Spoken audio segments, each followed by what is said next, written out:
सबसे पहले आप सभी को मेरा प्यार भरा नमस्ते। मैं गीता सेमवाल देवभूमि उत्तराखंड के पावन श्री गंगोत्री धाम से आप सभी लोगों का हार्दिक स्वागत करती हूँ आपका अपने YouTube चैनल हर्षिल ब्लॉग में।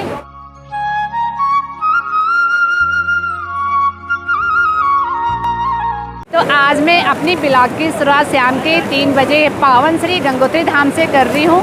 और अगर आज गंगोत्री में मौसम की बात की जाए तो अच्छी सी चमचमाती हुई तेज़ धूप के साथ आज बादल भी छाए हुए हैं। और साथ ही आज श्री गंगोत्री धाम का जो माहौल है वो काफ़ी रौनक भरा दिखाई दे रहा है। जहाँ तक मेरी नज़र पड़ रही है मुझे ना चारों तरफ कांवड़ियों की भीड़ देखने को मिल रही है, क्योंकि 11 अगस्त को ये जो शिवरात्रि है इस दिन जो जल चढ़ने वाला है, तो इसलिए जहाँ तक मेरी नज़र पड़ रही है मुझे तो ऐसा लग रहा है ना कि पूरे देश के लोग ना श्री गंगोत्री धाम ही पहुँचे हुए हैं। इतनी ज़्यादा शिव भक्तों की मुझे ना यहाँ पे भीड़ दिखाई दे रही है। साथ ही अभी मैं आई हूँ गंगा मैया जी की मुख्य धारा के पास है, तो मैं भी गंगा मैया जी का पवित्र जल पी लेती हूँ और साथ में ना पंच स्नान भी कर लेती हूँ।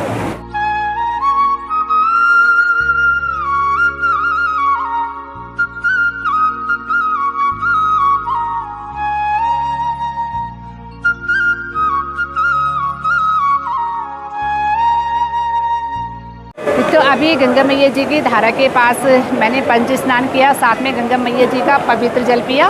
तो अब यहाँ पे है सबसे पहले जो मैं दर्शन करूँगी प्राचीन भागीरथी शिला जी की तपस्थली। तो सबसे पहले भागीरथ शिला में जाके भागीरथ महाराज जी के दर्शन कर लेती हूँ।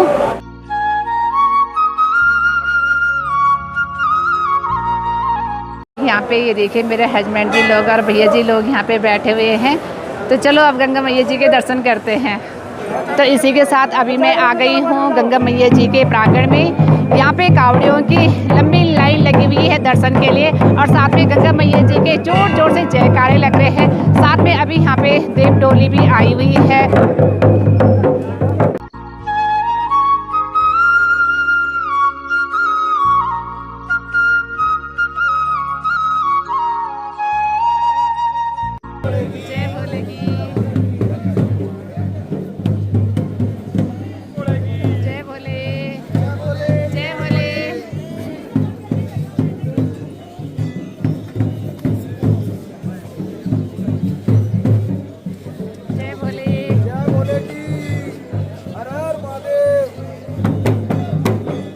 देखिए जो डोली यहाँ पे है ये है ओजरी गांव की माँ भगवती राज राजेश्वरी जी की। ओजरी से माँ राज राजेश्वरी जो कि हमारे 52 गढ़ों में से एक गढ़ है।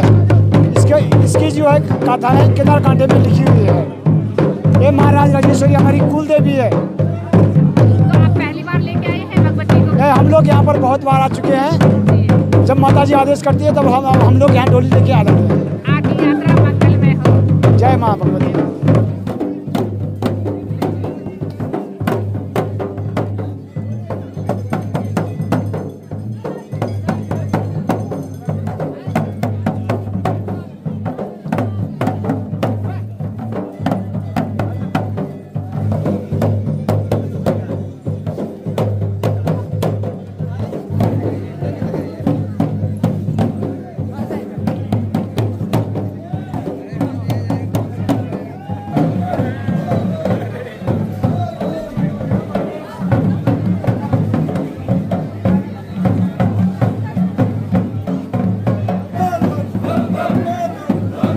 तो चलिए जी, इसी के साथ अभी मैंने गंगा मैया जी के दर्शन भी कर लिए हैं। गंगा मैया जी की कृपा आशीर्वाद आप सभी भक्तजनों के ऊपर सदैव बनी रहे, ऐसी प्रार्थना मैं गंगा मैया जी से करती हूँ। अभी जैसे ही दर्शन करके मैं बाहर आई हूँ ना, तो ये देखिए अभी ना श्री गंगोत्री धाम का मौसम भी बदल गया है। बादल बिल्कुल नीचे तक आए हुए हैं और साथ में मौसम भी अभी ना गुमसुम बन गया है।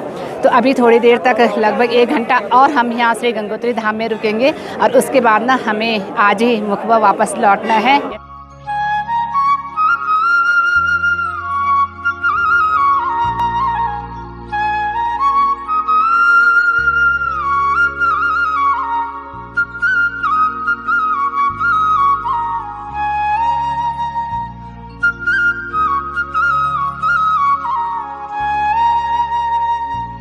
तो अभी गंगा मैया जी के दर्शन करने के बाद हम लोग आए हैं गंगा सभा का जो कार्यालय है वहाँ पे, क्योंकि भैया जी ने यहाँ पे हमारे लिए गर्मा गर्म कॉफ़ी बनवाई है। अभी मैं कार्यालय के बाहर आई हूँ और साथ में ना अभी मौसम भी काफ़ी गुमसुम बन गया और साथ में ना ठंडी ठंडी हवा महसूस हो रही है। लेकिन इस ठंड के बावजूद भी ना जितने भी भोले श्री गंगोत्री धाम पहुँच रहे हैं ना, सबसे पहले गंगा मैया जी की शीतल धारा के पास जो कि गंगा जो स्नान घाट है, तो सबसे पहले वहाँ पे गंगा स्नान कर रहे हैं। और इस तरफ जो स्नान घाट है वो तो बिल्कुल श्रद्धालुओं से फुल हो ही चुका है, लेकिन गंगा जी के जो उस तरफ वाला स्नान घाट भी है ना, वो भी ना पूरा कांवड़ियों से भरा हुआ है। भाई मैंने ना इतनी भीड़ कभी नहीं देखी जितनी भीड़ ना मुझे आज श्री गंगोत्री धाम में कांवड़ियों की दिखाई दे रही है। मानो ना पूरा देश यहीं पहुंच रखा है, ऐसा महसूस हो रहा है मुझे। तो और साथ ही ये देखिए यहाँ पे जिस जगह पे मैं अभी खड़ी हूँ ना, मैं आपको दिखाती हूँ कि गंगा जी का जल स्तर भी काफ़ी बढ़ा हुआ है, क्योंकि आजकल लगातार बारिश हो रही है। साथ ही ये देखिए गंगा जी का जो जल है वो काफ़ी मटमैला हो रखा है। और साथ ही भीड़ देखिए ना आप, जहाँ जहाँ तक मेरी नज़र पड़ रही है श्रद्धालु ही श्रद्धालु, भोले ही भोले मुझे दिखाई दे रहे हैं। साथ ही ये देखिए सामने ये है ईशावासी आश्रम। वाह, कितने सुंदर दृश्य हैं श्री गंगोत्री धाम के।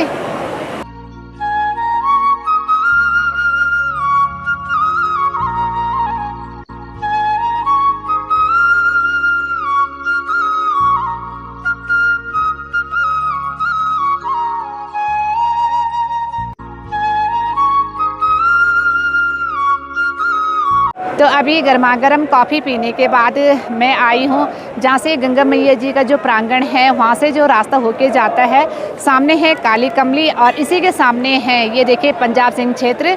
और यहाँ से ना जो गंगा मैया जी का मंदिर है, गंगा मैया जी का जो प्रांगण है, बहुत ही ज़्यादा सुंदर दिखाई देता है। आज पूरी गंगोत्री वैली में ना भोले बाबा के जयकारे और गंगा मैया के जयकारों से गूंज रही है, बहुत ही अच्छा लग रहा है। और साथ ही ना अब हस्बैंड जी का फ़ोन भी आने लग गया, क्योंकि शाम की लगभग 4:30 बज चुकी है। भीड़ बहुत ज़्यादा है, रास्ते में ना टाइम भी लगेगा, जाम भी बहुत ज़्यादा लग रहा है। तो अब श्री गंगोत्री धाम से हम लोग निकलते हैं मुखवा गांव के लिए।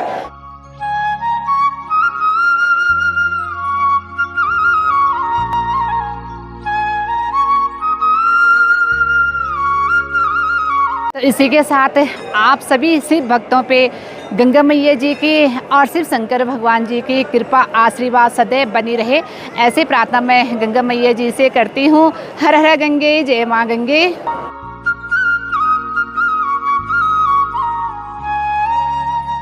और ये देखिए ना चारों तरफ भोले बाबा और गंगा मैया जी के जयकारे लग रहे हैं। भैया किस जगह से आप? हम जी बिलंसर। अच्छा अच्छा, हाँ तो जी। आप ये जल भर के लेके जा रहे हो? हाँ जी, जल भर अच्छा, के। कहाँ चढ़ाना आपने ये जल? हमें बस दर्शन करने आए थे तरीके से, और आराम से जल भर के ले जाके मंदिर पे चढ़ाना है बस, सिर्फ बाकी का कष्ट जल हमारे मोटरसाइकिल से आए हैं और मोटरसाइकिल जाएंगे। माता रानी के अच्छे से दर्शन हो गए, कैसा लगा आपको श्री बहुत गंगोत्री अच्छा धाम में लगा। आके? बहुत अच्छा लगा। हमें माता रानी ने अच्छे से बुलाया और अच्छे से अगर भेज गए हमको, दर्शन हो गए अच्छे से दर्शन हो गए माता रानी के। और बहुत बड़े दर्शन माता हुए। रानी से हमारी ये विनती है क्या हर साल बुलाए हमको अच्छे से, ऐसी हम यहाँ से कराए। हम यहाँ से चल लेके जाएंगे देवबंद सहारनपुर यूपी 11 से। एक शिव मंदिर है, शिव प्राचीन मंदिर, शिव देवी कुंड के पास है एक मान की मंदिर, चलो गंगा वहाँ पे जल मैया चढ़ाएंगे आपकी हम। मनोकामना पूर्ण करें। ठीक है। हर हर गंगे, जय माँ गंगे।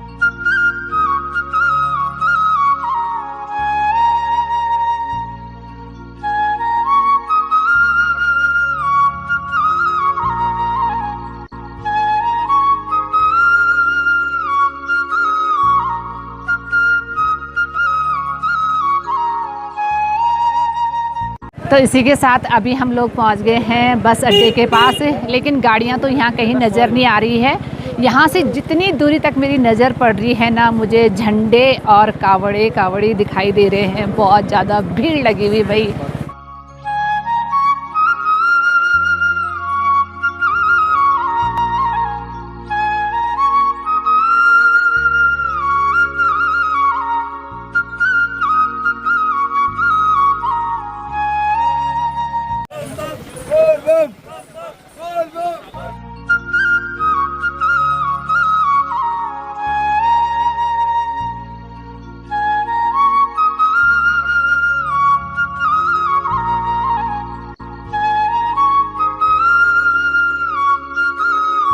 तो इसी के साथ ना लगभग 1 से 1.5 घंटे तक हम लोग ना फंसे हुए रहे जाम पे।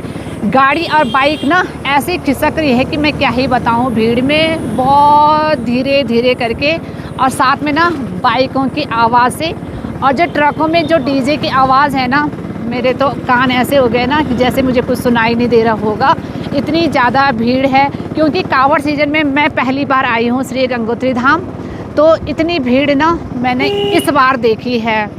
वैसे तो रास्ते भर में हम लोग देखते रहते हैं, चलते रहते हैं कांवड़ लगभग 1-1.5 महीने तक, लेकिन एक साथ इतनी भीड़ मैंने पहली बार देखी है। और अधिकांश जो कांवड़िए हैं ना वो तो गौमुख भी पहुँचे हैं, गौमुख से जल भर के ला रहे हैं। तो मैं यही कह रही हूँ कि जब गंगोत्री में ही इतनी भीड़ है तो गौमुख में भी कितनी भीड़ हो रही होगी। अधिकांश कांवड़िए जो है वो गौमुख से जल भर के भी आ रहे हैं। और जैसे अभी भीड़ से मैं बाहर को निकली ना, हम लोग आवाज़ें तो इन्होंने ऐसी कर रखी ना बाइकों से कि मैं क्या ही बताऊँ। तो जैसे अभी हम भीड़ से थोड़ा बाहर निकले ना, अब जाके अच्छा लग रहा है। बिल्कुल शांत सा वातावरण अब ना देखने को मिल रहा है, नहीं तो मेरे तो कान ही फट गए थे भाई, इतनी आवाज़, इतना शोरगुल हो रहा है। और साथ में ये देखिए कितने सुंदर नज़ारे हैं, बहुत ही ज़्यादा ऊंचे ऊंचे हिमालय। और आज ना क्योंकि बादल नीचे तक आए हुए हैं तो उतने अच्छे हिमालय के दर्शन नहीं हो रहे हैं। नहीं तो ना यहाँ के जो हिमालय है ना, और साथ में जो देवदार का घना जंगल है, वाह, उसकी खूबसूरती मैं आप लोगों को क्या ही बताऊं, बहुत सुंदर लगते हैं।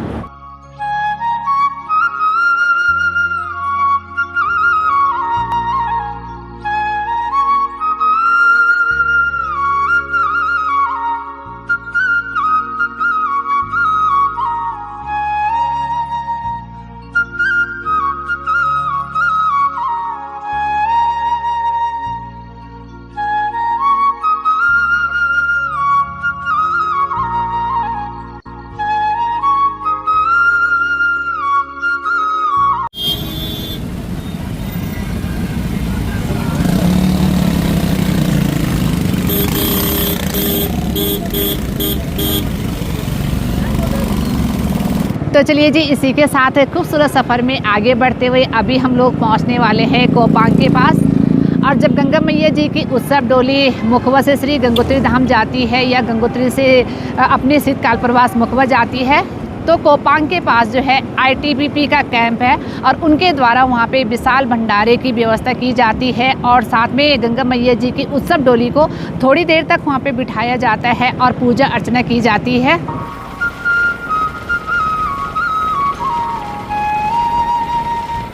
और इसी के साथ अभी हम लोग पहुंच गए हैं जांगला के पास, और यहाँ पे जंगम ऋषि की तपस्थली है, इसीलिए इस जगह को जांगला कहा जाता है। और जब गंगा मैया जी की उत्सव डोली आती है तो यहाँ पे थोड़ी देर तक बिठाई जाती है और यहीं से पैदल मार्ग शुरू होता है मुखवा गांव के लिए, जहाँ गंगा मैया जी का शीतकालीन प्रवास है।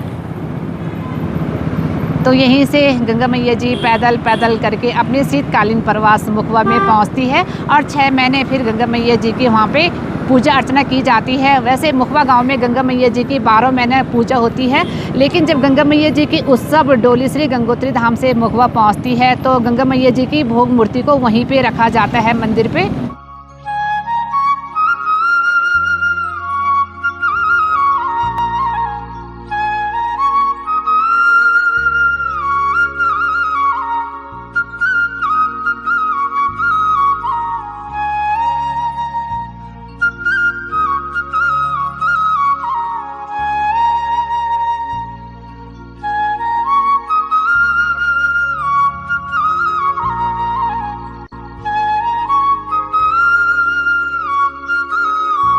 तो चलिए जी, अभी रात की लगभग 9:15 बज चुकी है और अब जाके ना हम घर पहुँचे हैं।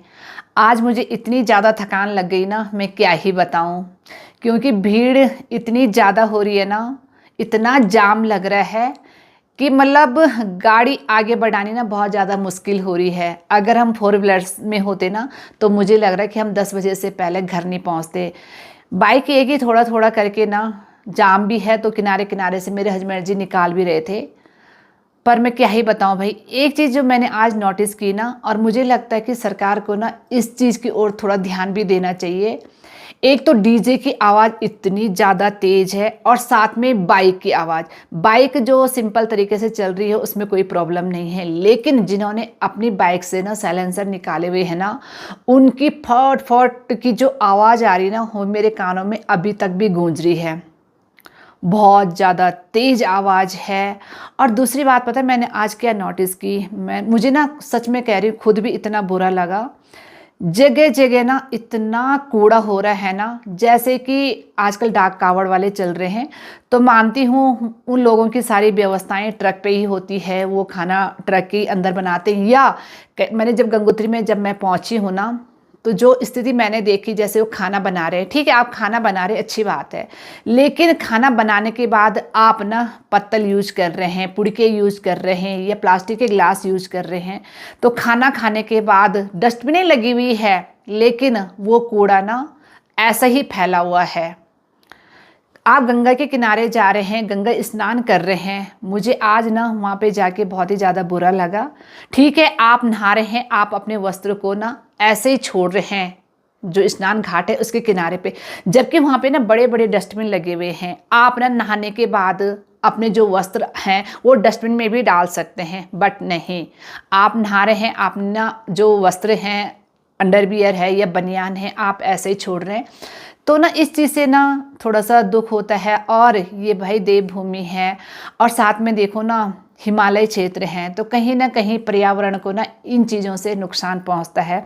तो इन चीज़ों से मुझे आज थोड़ा बुरा लगा है। बाकी तो भक्ति अपनी जगह मानती हूँ, ठीक है अच्छी बात है, कांवड़ यात्रा बहुत ही अच्छी चल रही है और लोगों में बहुत ज़्यादा श्रद्धा भक्ति है। छोटे छोटे बच्चों को लेके कांवड़ लेके जा रहे हैं इतने दूर से, मतलब ये मान के चलो कि गंगोत्री से जो है गौमुख लगभग 22 किलोमीटर है, बंदा 22 किलोमीटर पैदल वहाँ से आ रहे हैं। और पता नहीं कहाँ कहाँ, अधिकांश जो मैंने देखा है हरियाणा, दिल्ली, गुजरात, कहाँ कहाँ से आ रहे हैं भाई लोग। तो इतनी भक्ति है, लेकिन इसके साथ साथ ना प्लीज़ आप लोग ना थोड़ा सा पर्यावरण की भी रक्षा करें। आप गंगोत्री स्नान करने जाते हैं, आप गंगा मैया की स्वच्छता पे भी ध्यान रखें। तो चलिए जी, आज मुझे बहुत थकान लग गई। साथ में आज जो हमने सब्जी ली ना, वो ली है धराली से। ये देखिए ये ब्रोकली है और बिल्कुल ये देखिए ना ताज़ी ताज़ी है। और साथ में कुछ ना, क्योंकि भूख बहुत ज़्यादा लग गई थी, आज हमने ना गंगोत्री में भी कुछ नहीं खाया, गंगा सभा में बस एक कॉफ़ी पी थी। अब रात को ही घर में खाना बनेगा। तो चलिए जी, गंगा मैया जी की कृपा दृष्टि आप सभी भक्तजनों के ऊपर सदैव बनी रहे, ऐसी प्रार्थना मैं गंगा मैया जी से करती हूँ। और जितने भी शिव भक्त हैं आप लोगों के ऊपर भी भोले बाबा की कृपा आशीर्वाद सदैव बनी रहे। तो आज के ब्लॉग को मैं अब यहीं पे एंड करती हूँ। आई होप आप लोगों को मेरे ब्लॉग पसंद आया होगा। पसंद आया इसे लाइक कीजिए, सब्सक्राइब कीजिए, अपने दोस्तों के साथ ज़्यादा से ज़्यादा शेयर कीजिए, कमेंट कीजिए। मैं गीता सेमवाल मिलती हूँ आपको अगले जल्दी से नए ब्लॉग में। तब तक के लिए जय गंगा मैया जी, बाय बाय।